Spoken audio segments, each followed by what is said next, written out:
Coucou les copains, j'espère que vous allez bien. On se retrouve aujourd'hui pour une nouvelle recette donc, que vous pourrez cuire parfaitement au air fryer. Donc c'est la recette de la pâte à pizza. Dans une prochaine vidéo après je vous ferai sûrement des recettes, des propositions voilà, de recettes pour cet été.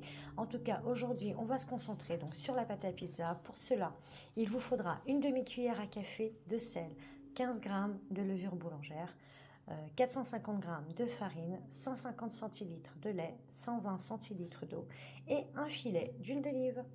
Donc on va commencer avec le mélange eau et lait, tout simplement parce qu'il va falloir tiédir un petit peu le mélange, le chauffer un petit peu pour y ajouter la levure. On rajoute ensuite la levure et on mélange. Donc ensuite, j'ai attendu une petite minute, je rajoute donc la farine, l'huile d'olive, puis le sel. Donc voilà ce que vous devez obtenir après pétrissage. Donc moi c'était à la main. Il faut vraiment voilà, une pâte qui soit maniable, bien souple, mais pas collante. Donc n'hésitez pas, je le dis souvent pour tout ce qui est recette de pain, pâte à pizza et autres, si vous avez besoin vous reprenez un peu de farine pour vous aider au pétrissage. On va laisser maintenant monter ça à minimum 1 heure et je vous reprends après.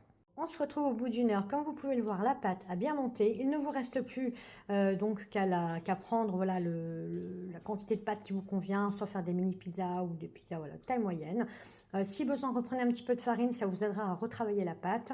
Et moi, en tout cas, pour ma part, je vais prendre ce que j'ai besoin, puisque vous savez, c'est des pizzas au air fryer, et je vais venir l'étaler directement sur mon petit papier de cuisson. Donc voilà ce que ça donne, donc ma belle petite pâte à pizza. Alors quand même je vous explique, juste vous mettez pas votre petite boule de pizza, enfin de pâte à pizza et vous l'étalez. Non, vous l'étalez et après vous retournez la pâte et vous réétalez encore. Enfin généralement j'essaie de la travailler des deux côtés. Je lance pas ça comme ça directement après en préparation.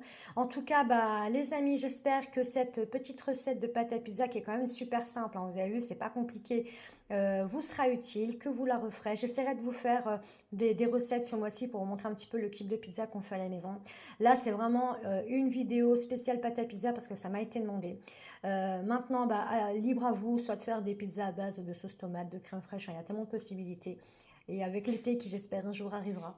En tout cas, je vous dis à demain pour de nouvelles recettes, les copains, et passez une bonne fin de journée.